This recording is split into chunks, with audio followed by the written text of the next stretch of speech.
Exploration is the romanticized idea at the heart of so many open-world games, but sadly video games so often default to putting a pinpoint marker on your map and saying, go here to do the thing. Whether that thing is delivering flowers to a little girl or assassinating the drug lord leader of the Italian mafia, the marker doesn't change.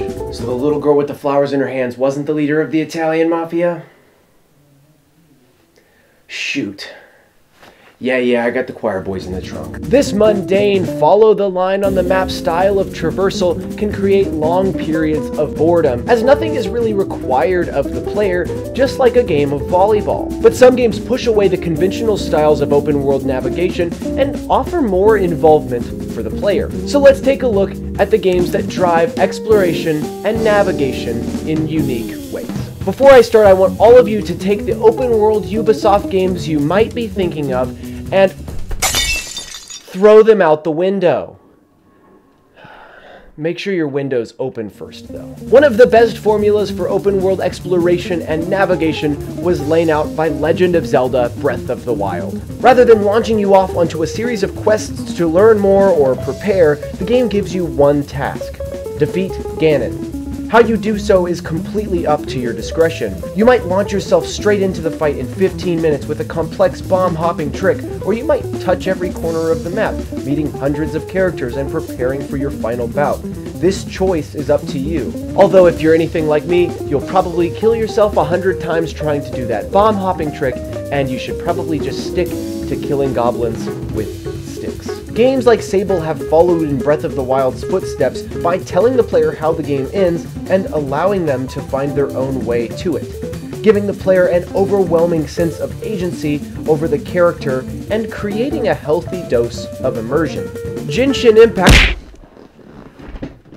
Ghost of Tsushima may feel pretty standard in its open-world tropes, but it makes one slight adjustment that I think adds to its quality of traversal. Instead of having run-of-the-mill map markers, you are guided by wind blown by your father. It might sound like just a slightly different way to show you where to go, but it drastically affects how I play the game.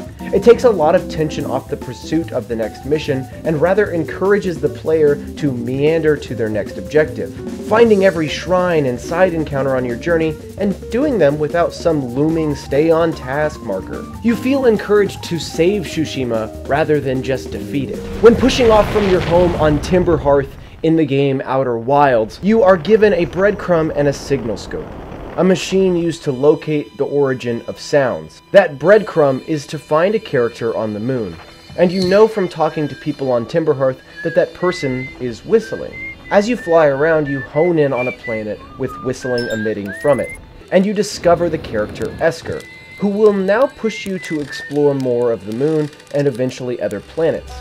With this information and nothing else, the game has taught you how to navigate the solar system that it takes place in. Not by looking at a map marker and blindly flying towards it, but by following breadcrumbs laid down by the travelers you meet on each planet.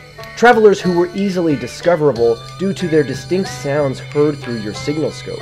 This system imbues the player with a sense of discovery that invests them within the ongoings of this strange solar system. A traversal system perfectly crafted for the game that it takes place within. When playing repetitive open-world complete-a-thons like the ones Ubisoft pump out, you can forget the immersion that forced exploration through navigation offers up. These games allow you to return and rediscover that childlike wonder that so many games can create. My only hope is that more games will turn to this type of design, but I do feel like the wind is blowing in that direction.